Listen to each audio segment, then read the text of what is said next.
In the narrow and strategically vital Strait of Hormuz, a devastating humanitarian crisis is rapidly unfolding as the Trump administration's naval blockade traps thousands of oil tankers and their crews.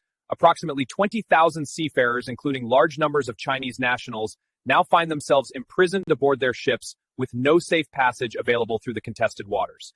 This situation arose after United States and Israeli military actions against Iran in late February triggered a chain of events that closed the strait to commercial shipping.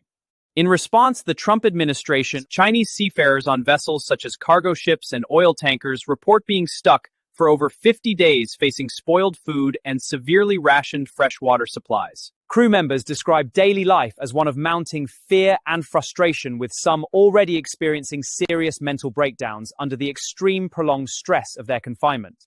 Reports from the scene indicate limited communication with families back home and a growing sense of abandonment as the international community struggles to resolve the deadlock.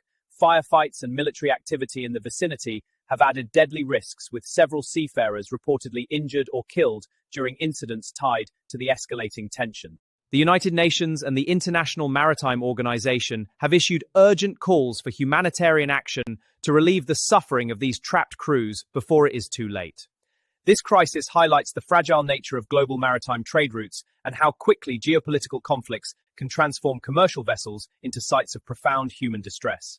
The economic implications are already being felt worldwide, with disrupted oil supplies driving up energy prices and threatening global market stability in very significant ways. Yet behind the headlines and statistics, the blockade has effectively created a floating prison where basic human needs for food, water, and safety are increasingly difficult to meet day after day at sea. Physical exhaustion and malnutrition are spreading rapidly as fresh provisions run out and crews resort to eating deteriorating stored food stocks on board their vessels. The psychological toll is particularly severe, with some individuals reaching the point of mental collapse after weeks of uncertainty and isolation at sea without relief. This unfolding disaster raises serious questions about the human cost of unilateral military and economic measures in vital international waterways used by the entire world. Immediate implications include not only immense suffering for the crews, but also potential long-term damage to international maritime norms and diplomatic relations across the globe. Understanding the full background of how this blockade came about is essential to grasping its profound significance in today's complex and volatile global landscape now. The world is watching as this human tragedy develops in real time, with crews pushed to the brink, both physically and mentally, by the ongoing crisis. As days turn into weeks and weeks into months, the situation for these stranded seafarers continues to deteriorate without any clear path to resolution in sight. The scale of this maritime humanitarian emergency is truly unprecedented in recent history and demands our full attention and understanding of all its complicated dimensions. But these visible facts and immediate impacts represent only the beginning of a much deeper story that demands careful examination and analysis from multiple perspectives. Yet closer examination of this crisis exposes the administration's shocking indifference to the human suffering caused by its aggressive naval blockade in the Strait of Hormuz.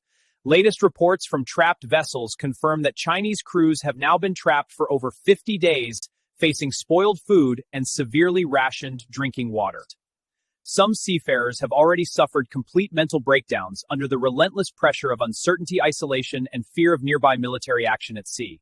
This is the predictable outcome of a maximum pressure policy that shows callous disregard for the lives of ordinary mariners simply doing their jobs at sea. The glaring hypocrisy lies in claiming to uphold freedom of navigation while turning one of the world's most critical shipping lanes into a deadly trap for crews.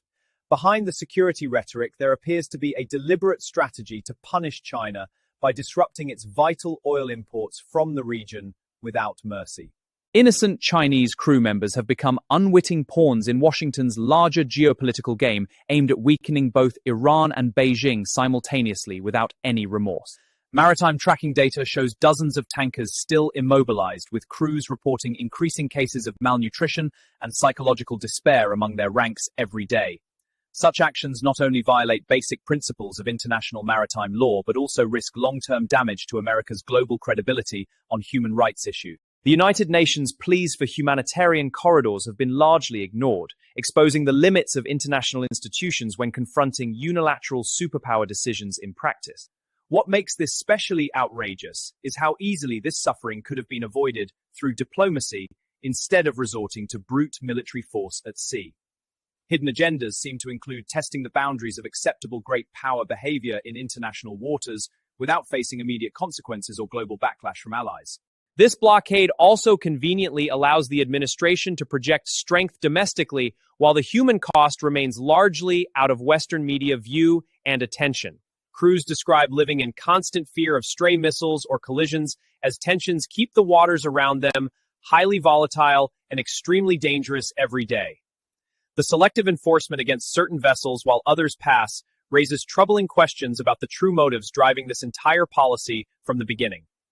Ultimately, these developments reveal how great power competition often crushes the powerless caught between competing strategic interests at sea without any voice or protection. Independent analysts warn that this approach may accelerate China's efforts to bypass such choke points in future energy security planning around the globe completely.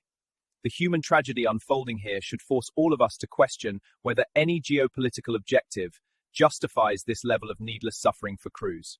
Fresh interviews with family members back home highlight the emotional devastation rippling through communities as hope for rescue fades with every passing day. This crisis lays bare the uncomfortable truth that modern conflicts increasingly target global commons and the civilians who depend on them for their livelihood. One wonders if the same policy would face such muted criticism if the stranded crews were primarily from Western nations instead of Chinese ones. These real-time developments demand we confront the profound moral contradictions inherent in weaponizing essential trade routes for political gain and strategic control. The suffering of these seafarers stands as a damning indictment of policies that prioritize dominance over basic human compassion and decency in international waters. But the full implications of this unfolding disaster extend far beyond the immediate human cost and point toward even more troubling long-term consequences ahead. Those long-term consequences threaten to destabilize global supply chains and push major economies toward unprecedented energy diversification strategies around the world in the coming years ahead. Geopolitically speaking, this crisis strengthens bonds between China, Iran, and Russia while exposing serious limits of American influence over vital international waterways right now today. Socially, the human toll extends far beyond the ships, with thousands of families enduring emotional anguish and financial uncertainty back home in China and elsewhere. Technologically, the blockade may spur rapid development of alternative shipping technologies, including autonomous vessels and new overland pipeline networks to bypass the strait entirely. For the United States, this policy risks eroding its long-standing role as guardian of global maritime trade and inviting retaliatory measures from affected nations worldwide. China, on the other hand, gains powerful incentives to accelerate its Belt and Road initiatives and secure energy independence through diversified sources and routes immediately. The cascading effects could include higher energy costs triggering inflation and slowing economic growth in Europe and developing nations dependent on Middle Eastern oil supplies. Strategically, key stakeholders face difficult choices as the crisis highlights vulnerabilities in the current world order and the need for new security frameworks at sea. Potential risks involve further military escalation in the region with dangerous possibilities of accidental clashes involving trapped vessels and naval forces operating nearby now. Opportunities, however, exist for diplomatic breakthroughs if world leaders recognize the humanitarian disaster and work together to establish safe corridors for the crews. Looking ahead, one likely scenario sees China investing heavily in Arctic routes and African pipelines to reduce dependence on the Strait of Hormuz forever. Another possible development involves increased international pressure on the administration, leading to a partial lifting of the blockade under mounting global criticism soon. Yet, without meaningful intervention, the suffering of these seafarers may persist for months, forcing the world to confront the true cost of power politics daily.